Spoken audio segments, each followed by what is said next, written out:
Hey everyone, in the last video I went over the general world maps, so now let's talk about the creatures that fill everything out. Normally the approach to making the creatures would be pretty straightforward, but the path to creating memories has been fairly unusual, and the creature side of the art is actually something that began long before the game itself. I guess you could say back then it was a learning and exploration phase. Not just in trying to find a direction to start the Bloom world, but also artistically in finding a style and process that worked for me. Around this time, I was also bouncing all over the place in terms of art, learning video editing, rendering, along with struggling just to get a grasp on the basics of 2D stuff. I made a lot of concepts back then, with a surprising number revived over the years and updated to be used.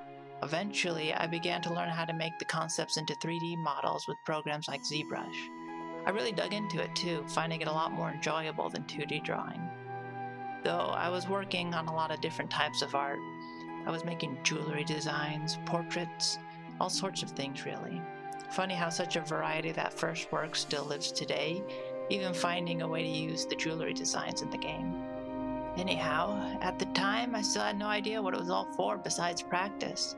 I'd considered a lot of ideas, such as a webcomic at one point, or when I called and talked to the vice president of Nickelodeon with dreams of being an animator. But soon I latched onto the idea of an indie game, so shifted focus to begin working on that goal. Creature-wise, the first step was I needed a main character, so I chose an earlier version of Alana, finishing one of her early models and teaming up with an animator to help get some basic animations done. And that's what we went to Kickstarter with. The concept centered on Alana with a couple early models, and even though that first Kickstarter failed, I somehow found myself with the opportunity to pitch a smaller game in a couple months for a show run by IGN. So I got to work and created a new main character for a related story, what would eventually become the core RPG Memories. Fast forward a year or so, a couple more Kickstarter attempts, and somehow we finally had a win. We were backed. But at this point, all I had were a handful of creatures in pretty rough states, not even textured, let alone rigged and animated. To make things worse, the animator had left, so yeah, there was a lot of work ahead. So I got to it, and I began going through each area trying to come up with creatures that would fit. Sometimes digging back into older models and concepts to work on again, other times creating quick concept sketches and diving straight into the modeling. Overall, the entire thing was a several-phased approach. First were the general creatures. Not enemies, just creatures that lived in the world. That was a big guiding principle for a lot of the aspects of the game design actually. That we weren't creating a game, we were creating a place. So I created a lot of snails, slugs, water wolves, and all sorts of other animals that wouldn't necessarily be hostile. With a subcategory that I created with the potential for a companion mechanic, keeping them small enough that it would make sense to pick them up, like the Wigglemites in the Prelude demo. That's also largely how I came up with their designs, thinking more about animals in a forest, and doing research to help inform the concepts and abilities. It's also surprising how anti-game logic real creature design is. In game worlds, they tell you to create a blue enemy for a forest because it stands out easier against the green. But in the real world, it just doesn't work like that. This is also a big reason creature concepting is so fun, because it's endless research and learning about the world we live in, and then taking those principles and trying to apply them to your own creations. Personally, I want to create a more believable world, especially with creatures, even if it's more work.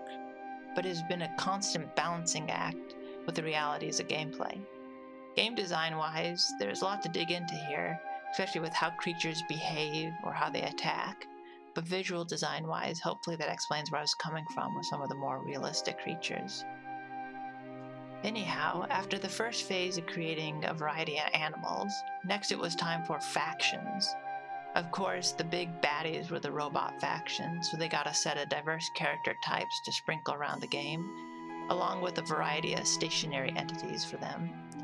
But I also wanted to add a few more factions to fill out the world, so I took the time to create a set of related creatures for the mountain cult and the frog people, and I expanded Alana's village.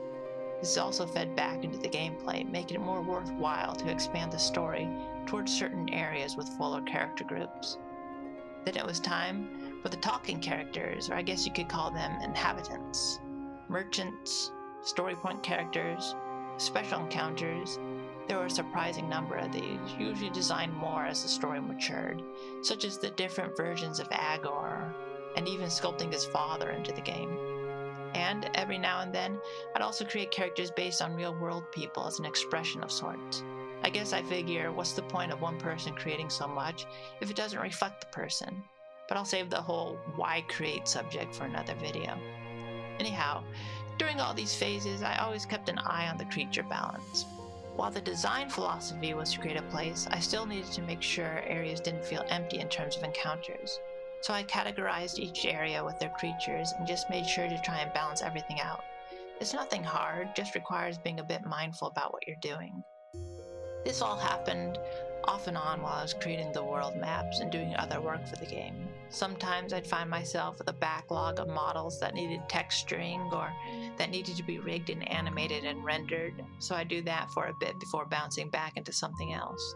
Like the maps, I found breaking up the monotony to be a good way to stay motivated and excited about the project, though the very odd development timeline was a blessing and a curse to the entire process. While the delays in changing focus onto projects like Labyrinth helped give me a chance to create more creatures, or use some previously scrapped creatures like the Blorb, it was also fairly draining in terms of motivation.